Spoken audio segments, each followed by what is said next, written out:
दोस्तों नमस्कार। हिमवंती मीडिया पर आप सभी का स्वागत है। मेरा नाम है प्रीति चौहान और आज हमारे साथ है प्रोफेसर सुशील तोमर जी। पहले भी बहुत बार हमारे चैनल पर आपने इन्हें देखा होगा। विभिन्न विषयों पर हम बातचीत करते हैं और आज भी बहुत ही अहम बातें हमारे बीच में रहने वाली है और ख़ासतौर पर जो भी पुलिस का एग्ज़ाम आने वाला है उसके रिगार्डिंग हम बातचीत करेंगे। और सर ने अपने सब्जेक्ट में पीएचडी की है तो इस विषय में भी हम बातचीत करेंगे। फिलहाल मैं सर आपका बहुत बहुत स्वागत करती हूं और मैं चाहती हूं कि आप कुछ मोटिवेशनल लाइनों के साथ अपने आप को इंट्रोड्यूस करवाएं। बिल्कुल प्रीति, कि कहा किसी ने कि मुझे मालूम है कि मैं तुम्हें लाजवाब कर दूंगा जी, कि मुझे मालूम है कि मैं तुम्हें लाजवाब कर दूंगा और इस महफिल की शान हूँ मैं, लेकिन उन्हें खौफ है कि मैं महफिल खराब कर दूंगा। वाह क्या बात है। Thank you very much sir. तो क्योंकि ऐसी मोटिवेशनल शायरी का जो मीनिंग है वो बहुत ही गहरा होता है और मैं समझती हूँ कि शायद बहुत कम लोग इन सब चीज़ों को समझ पाते हैं और ख़ासतौर पर वो लोग समझ पाते हैं जो स्वयं लिखते हैं, किताबें जो पढ़ते हैं, तो उनके पास इसका बहुत ज़्यादा एक्सपोजर होता है।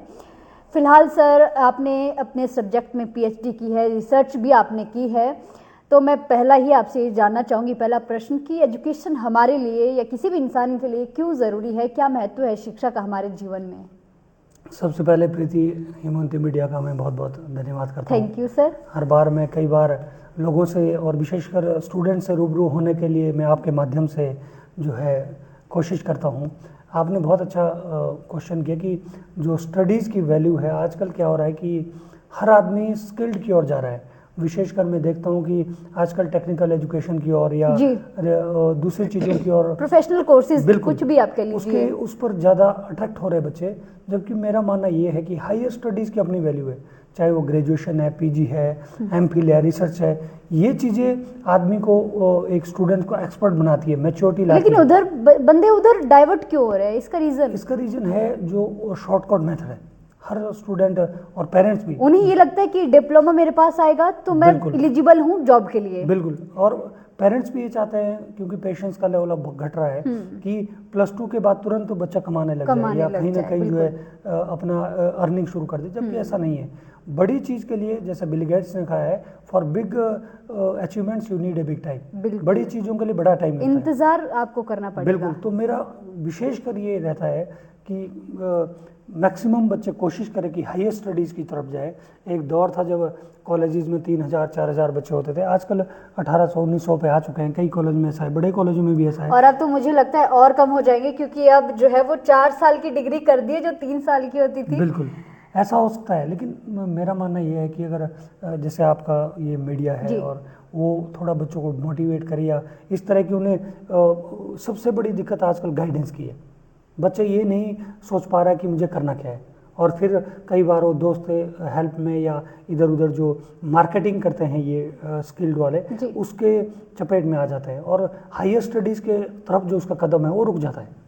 और हायर स्टडीज़ की हम बात कर रहे हैं तो इसका मतलब ये है कि आप बीए, एमए, पीएचडी, एमफिल, ये सारी चीज़ें जब आगे करते हैं, बुक्स जितनी ज़्यादा पढ़ते हैं, हमारा एक्सपोजर, एक्सपीरियंस और सोचने की क्षमता मुझे लगता है शायद ज़्यादा बढ़ती है। आप बेहतर बता पाएंगे क्योंकि आपने पीएचडी की है। बिल्कुल। मेरा मानना ये है कि बहुत सारे ऐसे मेरे साथ और भी लोग हैं जिन्होंने पीएचडी की है, तो मेरा मानना ये है कि जब आप सोचने की क्षमता कहीं ना कहीं, बिल्कुल सोचने की क्षमता भी, और किसी भी चीज़ को, किसी भी मुद्दे को, किसी भी समस्या को एक एनालिटिकल एंगल से देखने की जो क्षमता बढ़ती है, वो सबसे इम्पोर्टेंट चीज़ है।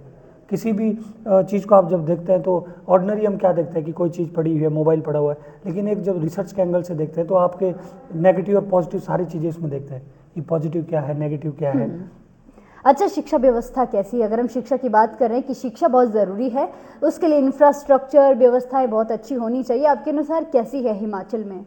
मेरा मानना ये है कि सरकार बहुत अच्छा काम कर रही है। आजकल जो कॉलेजेस में, स्कूलों में इंफ्रास्ट्रक्चर पे बहुत काम हो रहा है, और अब तो स्मार्ट क्लासेस और स्मार्ट पैनल सब कुछ आ चुका है, वाईफाई वगैरह भी कैंपस में दिए जा रहे हैं। लेकिन सारी बात स्टूडेंट्स पे आती है कि स्टूडेंट्स क्या कर रहा है। जबकि मेरा मानना है कि जब ये फैसिलिटीज़ भी नहीं थी तब शायद सिस्टम ज़्यादा बढ़िया था। बच्चे पढ़ते थे, बुक्स पे एंगेज रहते थे, रिसर्च के ऊपर सोचते थे, लेकिन वो तख्ती पे लिखना और उस तरह की फैसिलिटीज़ भी नहीं थी। वो शायद आपने वो समय देखा होगा ज़रूर। आपने बिल्कुल सही पकड़ा कि हमने वो दौर देखा है।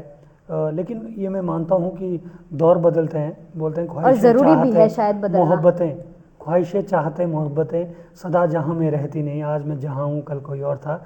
ये भी एक दौर है और वो भी एक दौर था, बिल्कुल। तो पर मैं ये ऐसा नहीं बोलूँगा ये गलत है, लेकिन आजकल बच्चों को गाइड करना बहुत इंपॉर्टेंट हो गया, पेरेंट्स की ओर से भी और टीचरों की ओर से भी। पेरेंट्स का भी बहुत बड़ा रोल मुझे बिल्कुल। लगता है कि इसमें रहता है। तो फिलहाल सर अभी जो है वो बोर्ड के एग्जाम्स भी चले हुए बिल्कुल। हैं, अभी शुरू हो गए हैं कल परसों से। तो बोर्ड के एग्जाम को लेकर भी बच्चों में कहीं ना कहीं कन्फ्यूज़न, तनाव, स्ट्रेस रहता है। तो कैसे उस तनाव को दूर करें और कैसे बच्चे अपने आप को बिल्कुल नॉर्मल मेरा रखें? मानना नॉर्मली प्रीति ये है कि एग्ज़ाम को स्ट्रेस के रूप में कभी नहीं लेना चाहिए, और विशेषकर अभी कॉलेज के भी पेपर आने वाले हैं आगे और बोर्ड के चले हुए हैं, बच्चे थोड़े स्ट्रेस ले लेते हैं। मैं जब अपने दौर में थे, हम लोग तैयारी जी। करते थे, तो जब भी ऐसा स्ट्रेस आता था, मेरे एक टीचर थे, वो बोलते थे कि असली स्टूडेंट वो है जो एक दिन पहले से किताब बंद करके एंजॉय करे। तो मैं खुद बोल रहा हूँ, जब हम नेट सेट की तैयारी करते थे, तो जब हमारा पेपर होता था 2 दिन बाद, तो 2 दिन पहले से हम सिर्फ न्यूज़पेपर पढ़ते थे, नो अबाउट द बुक्स हम देखते भी नहीं थे, क्योंकि रिलैक्स रहते थे हम, म्यूजिक सुनना, अच्छी अच्छी चीज़ें सुनना, ऑनलाइन किसी के बारे तो पॉजिटिव रखते बिल्कुल। थे। तो बच्चों को चाहिए कि जब आप एग्ज़ाम देने जाओ तो स्ट्रेस ना लो, एक दिन शाम को किताब बंद कर दो, थोड़ा जनरली उसके बारे में सोचना। क्या स्ट्रेस का रीज़न ये भी आप मानते हैं कि पेरेंट्स ने ये परसेप्शन सा बना दिया है कि 90%, 95 इतने परसेंट आने चाहिए बेटा, आपने ये करना है? बिल्कुल, ये भी हो सकता है, ये भी एक बहुत बड़ा रीज़न है। जबकि मैं अपने बच्चों से, स्टूडेंट से अक्सर कहता हूँ कि marks doesn't matter, quality matter, learning matter, education matter. Learning में आसान भाषा में आपको ऐसा बताऊंगा कि बच्चों को लर्निंग कैसे करनी चाहिए। मान लो मैंने उनको डेमोक्रेसी के ऊपर पढ़ाया है, तो अगर वही चीज़ वो आगे अपने भाई को समझा पा रहे हैं अपनी भाषा में, तो वो लर्निंग कर रहे हैं। बिल्कुल बिल्कुल बिल्कुल, लर्निंग कर रहे हैं, वो है असली एजुकेशन। अगर वो अच्छे नंबर ला रहे हैं, लिख अच्छा रहे हैं, लेकिन वो बोल नहीं पा रहे या किसी को अपनी बात नहीं वो चीज़ कर पा रहे हैं, तो वो एजुकेशन नहीं है। That is only getting diploma degrees, that is nothing. लेकिन एजुकेशन, अगर छठी का कोई बच्चा भी हो, वो मुझे समझा पा रहा है कि पंचायती राज सिस्टम क्या है, तो वो एजुकेटेड है। बिल्कुल। जैसे हमारे घर में बुजुर्ग है, उन्हें पता नहीं है, वो पढ़े लिखे, डिग्रीज नहीं है, लेकिन मेरे पिताजी आज भी मेरे से बढ़िया बोलते हैं मेरे साथ। लोगों के भी जो पेरेंट्स है वो ज़्यादा बढ़िया बोल पाते हैं। वो क्यों? They are learning, educated, learn, उन्होंने पढ़ा है, सीखा है, उन्होंने डिग्रीज नहीं, किताबी कलेक्शन नहीं की। That is the. तो आप मानते हैं कि किताबी ज्ञान ही सब कुछ नहीं है, आपका समझना, सीखना बहुत ज़्यादा मैटर करता है। बच्चों से मेरी ये गुजारिश रहेगी, सभी स्टूडेंट्स हैं जिनके एग्जाम आ रहे हैं, रिलैक्स रहो, कूल रहो। कुछ ऐसी चीज़ें, जब आपके एग्जाम है तो पॉजिटिव चीज़ें पढ़ो, जिस सब्जेक्ट में आपको सबसे ज़्यादा मजा आए वो पढ़ो, और एक दिन पहले से किताब से थोड़ा दूर हो जाओ और रिलैक्स रहो। बहुत बढ़िया। तो उम्मीद करती हूँ कि जो स्टूडेंट्स देख रहे हैं, जिनके एग्ज़ाम चले हुए हैं, आप ज़रूर सर की बातों को दिमाग में रखेंगे। सर अभी पुलिस की भी एग्ज़ाम आने वाले हैं, ग्राउंड अभी कंप्लीट हुआ है, पुलिस की एग्ज़ाम को लेकर भी बच्चे बहुत ज़्यादा तैयारी कर रहे हैं। हम अगर लाइब्रेरीज़ की बात करें, कोचिंग सेंटर्स की बात करें, मैं पॉइंटा की बात कर रही हूँ, तो हज़ारों की संख्या में स्टूडेंट्स लाइब्रेरी में बैठा मिलेगा अभी भी। तो कैसे तैयारी करनी है, क्योंकि आपके पास लिमिटेड सीट्स है, सब लोग वहाँ नहीं जा सकते, तो आपने कुछ अलग ऐसा क्या करें कि आप बिल्कुल सेलेक्ट हो जाएं? ऐसे बच्चों के लिए मैं लाइनें कहूँगा, 2 लाइनें मुझे याद है कि ज़िंदगी भर सीखते रहे लहरों से लड़ने का हुनर, कि ज़िंदगी भर सीखते रहे लहरों से लड़ने का हुनर, हमें क्या मालूम था कि कातिल तो किनारे निकलेंगे। कई बार क्या होता है कि जो चीज़ हमें पढ़नी चाहिए वो हम नहीं पढ़ते हैं, हम कुछ और विशेषकर जैसे बहुत सारे बच्चे, सबसे पहले तो शुभकामनाएं देना चाहता हूँ जिनका ग्राउंड हुआ है। बहुत कम बच्चे हैं, कंपटीशन कम है। आप इस तरह से इसको कैलकुलेट कीजिए, अगर एक डिस्ट्रिक्ट से 1000 बच्चे निकले तो 12,000 बच्चों के बीच कम्पीट करना कोई बड़ी बात नहीं है। मैं पहली चीज़ जो आपको पॉजिटिविटी देगी। दूसरी चीज़, जब आप तैयारी कर रहे हैं, टोटली कोचिंग सेंटर के भरोसे ना रहिए, आप ऑनलाइन मॉक टेस्ट। और एक चीज़ और जो मैं पर्सनली बच्चों को कहना चाहता हूँ, पुलिस वाले जो हरियाणा, उत्तराखंड और जो आसपास के पंजाब, इनके जो प्रीवियस पेपर है, पुलिस के पेपर है, उनको ज़रूर सॉल्व कीजिए। हरियाणा, पंजाब, राजस्थान का जो पेपर है, वो चाहे वो HPPSC का है चाहे और का है, वो काफ़ी मेल खाता है हमारे पुराने पेपर से। ये मैं स्पेशली बच्चों को कहना चाह रहा था, कई दिन से मेरे माइंड में चल रहा था कि आसपास के जो 4-5 स्टेटों के जो प्रीवियस पेपर है पुलिस के जो हुए हैं, उनको सॉल्व करो, उनको डाउनलोड करो, उसको देखो कि उसमें कौन कौन से क्वेश्चन है। विशेषकर HP GK को छोड़ के जो मैथमेटिक्स है, GK है, वो वहाँ से आ सकती है, ये मेरा मानना है। तो आप स्मार्ट वर्क करो और टारगेटेड वर्क करो और टोटल डिपेंडेंट ना रहो कोचिंग सेंटर्स के ऊपर। ठीक है, कोचिंग भी लो, वो एक टाइम है, लेकिन मॉक टेस्ट डेली आप उसको सॉल्व करो। और ये जो मैंने रास्ता बोला है, ये सबसे ईजी वे है किसी चीज़ को करने का। अच्छा, कई बच्चे ऐसे भी होते हैं जो बहुत ज़्यादा लाइब्रेरी में टाइम स्पेंड करते हैं, कोचिंग सेंटर में, उन्हें लगता है कि ज़्यादा घंटे पढ़ेंगे तो ज़्यादा आएगा, क्या ऐसा होता है? बिल्कुल सही आपने पूछा कि मेरा मानना ये है कि आजकल बच्चे क्या कर रहे हैं कि 10-10, 12-12 घंटे पढ़ रहे हैं, ऐसा जरूरी नहीं है। और उनकी भी हेल्थ खराब हो रही है, माइंड भी कहीं ना कहीं मेरा डाइवर्ट हो मानना रहा ये है। है कि एक ह्यूमन माइंड का, एक ह्यूमन स्टूडेंट जो होता है उसको 8-9 घंटे अगर रेगुलर पढ़े तो बहुत होता है।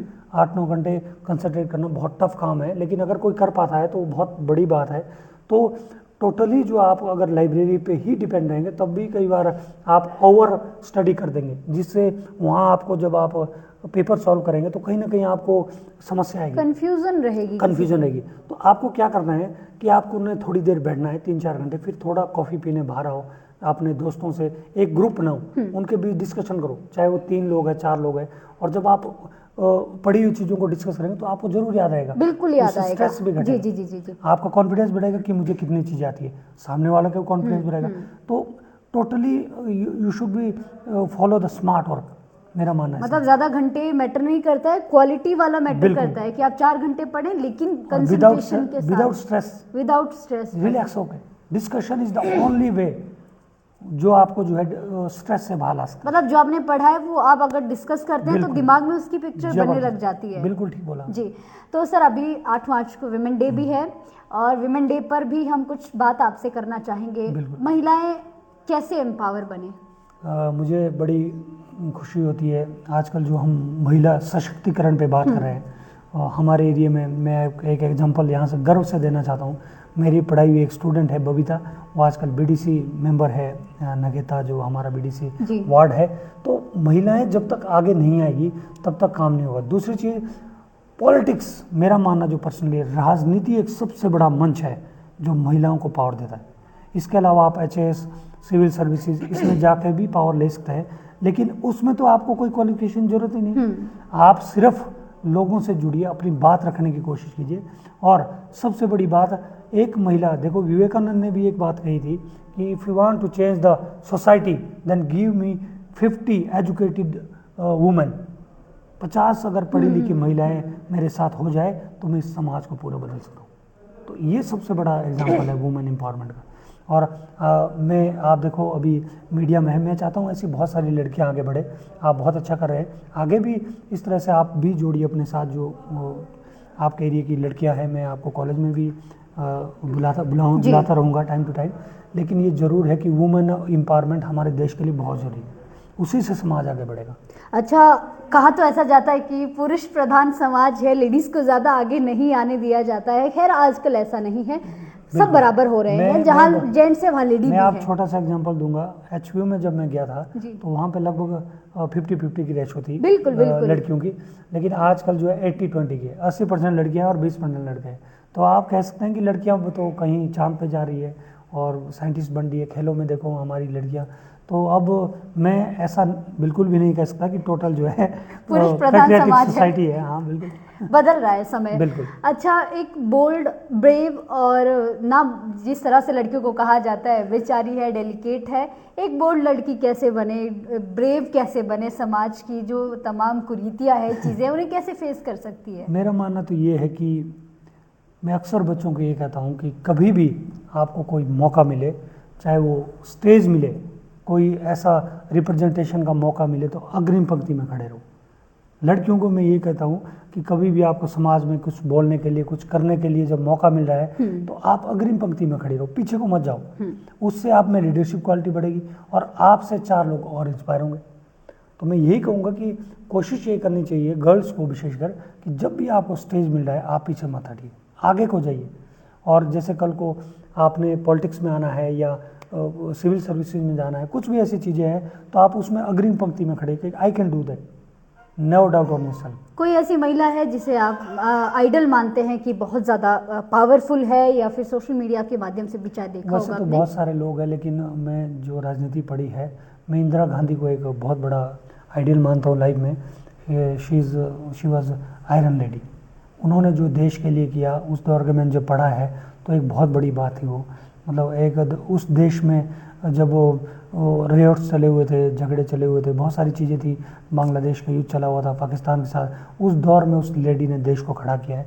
हाँ हो सकता है कुछ चीज़ें उन्होंने भी गलत जैसे इमरजेंसी वगैरह लगाई, हो सकता है उनमें कोई दिक्कत थोड़ी नेगेटिविटी भी थी, लेकिन मैं उनको अपने लाइफ में जब मैं वुमेन्स को देखता हूँ तो उनको मैं बहुत उच्च स्तर पे पाता हूँ। अच्छा, अब कंक्लूड करते हुए मैं चाहती हूँ कि आप यंगस्टर्स के लिए एक और संदेश अपनी तरफ से दें ताकि वो मोटिवेट रह सकें, एजुकेटेड हों, ज़्यादा से ज़्यादा पढ़ाई करें और अपने आप को समाज में इस्टेब्लिश कर सकें और कुछ बड़ा और कुछ अच्छा करें। मैं यही कहूँगा सभी युवाओं से कि सबसे पहले तो खुश रहो, be happy, stay positive and happy, क्योंकि खुश रहने से बड़ी ज़िंदगी का गोल हो ही नहीं सकता। अगर हमने कल को जॉब भी लेनी है, कुछ भी करना है, तो हम खुश रहने के लिए कर रहे हैं, तो हैप्पी रहो। पढ़ाई हो जाएगी, नौकरी लग जाएगी, शादी हो जाएगी, लाइफ आगे चलेगी, लेकिन happiness should be never stop, कभी नहीं ये बंद करनी है। मुस्कुराते रहो, मुस्कुराना एक सबसे अच्छी एक्सरसाइज है जो आपको हमेशा यंग रखती है। और दूसरा, कोशिश करो कि नशे से दूर हो और अपने आप को खेलों में या ऐसी एक्टिविटीज़ में एंगेज करो जिसमें आपको मज़ा आता है, और पढ़ाई भी मज़े की तरह करो। मेरा मानना ये है, स्ट्रेस की तरह ना लेकर के आप इसको बिल्कुल, नौकरी के लिए मत भागो, एक्सीलेंस के पीछे भागो। जैसा कि रणछोड़ छाछड़ बोलते हैं कि एक्सीलेंस मतलब आप किसी भी विषय में इतने पारंगत हो जाओ कि वो विषय खुद आपकी रिस्पेक्ट करने लगे। जैसा टीना डाबी जो IAS ऑफिसर बिल्कुल, उनसे जब आपको मैं बता दूं कि वो पहली ऐसी स्टूडेंट थी जिन्होंने मेंस में पॉलिटिकल साइंस लिया था और she was the topper of the all India level, है ना। तो उनसे इंटरव्यू में पूछा गया था कि आपने इतना टफ सब्जेक्ट क्यों लिया मेंस के लिए, जबकि लोग एंथ्रोपोलॉजी, हिंदी या और चीज़ें रखते हैं। तो उन्होंने बोला था कि मेरे को इंटरेस्ट था पॉलिटिक्स में, लेकिन मैंने पॉलिटिक्स को ऐसे पढ़ा है कि पॉलिटिक्स को भी गर्व होगा कि किसी ने उसे पढ़ा है। तो इस एटीट्यूड से आप पढ़ो, किसी भी विषय को इतने बेहतरीन ढंग से पढ़ो कि आपको एंटरटेनमेंट लगे। आप भी अपने सब्जेक्ट को इसी तरह कहते हैं कि राजनीति दुनिया की सबसे खूबसूरत चीज़ है। बिल्कुल, मेरे लिए मैं ये मानता हूँ कि मरने से लेकर जीने तक और हर चीज़ जब राजनीति डिसाइड करती है तो इससे खूबसूरत कोई विषय हो ही नहीं सकता। ये मैं इसलिए भी कह रहा हूँ क्योंकि मैं पॉलिटिकल साइंस का स्टूडेंट हूँ, लेकिन आई लव द पॉलिटिक्स, और मैं पॉलिटिकल साइंस को पढ़ाना, करना और लोगों को समझाना मेरे को बहुत मज़ा आता है। तो मैं यही चाहूँगा कि अपने अपने विषय को आप प्यार कीजिए, ऐसा उसको अपने फैमिली मेम्बर की तरह मानिए। अच्छा, कंक्लूड करते हुए कुछ लाइनें आप कहना चाहेंगे? मैं जरूर कहूँगा कि 2 लाइनें मुझे याद आ रही है कि कमाल बुज्जुली है किसी की आंखों में पस्त होना, और जरा सी हिम्मत हो तो क्या कुछ हो नहीं सकता, और जीने ही नहीं देती है नापाकियत दिल की, वरना कौन सा कतरा है जो दरिया हो नहीं सकता। वाह, बहुत बढ़िया, thank you so much sir for joining अस। और बहुत सारी एनर्जेटिक बातें हुई है, मैं उम्मीद करती हूँ कि आप सभी लोगों ने ध्यान से सुना होगा, और सर की जो भी बातें हैं आपने ध्यान से सुनी और अपने जीवन में उसका अनुसरण भी करेंगे, उसका जो है वो अपने घर में मंथन भी करेंगे। So once again thank you so much sir for joining us, युवाओं को इतनी अच्छी बातें कहने के लिए, इतना इंस्पायर करने के लिए। और समय समय पर हम आपके समक्ष सर को लेकर के आएंगे जब भी कुछ ऐसा इशू समाज में या फिर कोई एग्जाम आने वाला होगा या किसी तरह की कोई परसेप्शन या किसी तरह की कोई कन्फ्यूजन अगर आपके अंदर रहती है तो आप हमें मैसेज कर सकते हैं, हम सर को आप सभी के समक्ष लेकर के आएंगे। तो आपसे जल्द मिलते हैं नई कवरेज, नई शख्सियत के साथ। अभी के लिए फिलहाल इतना ही, नमस्कार। Thank you.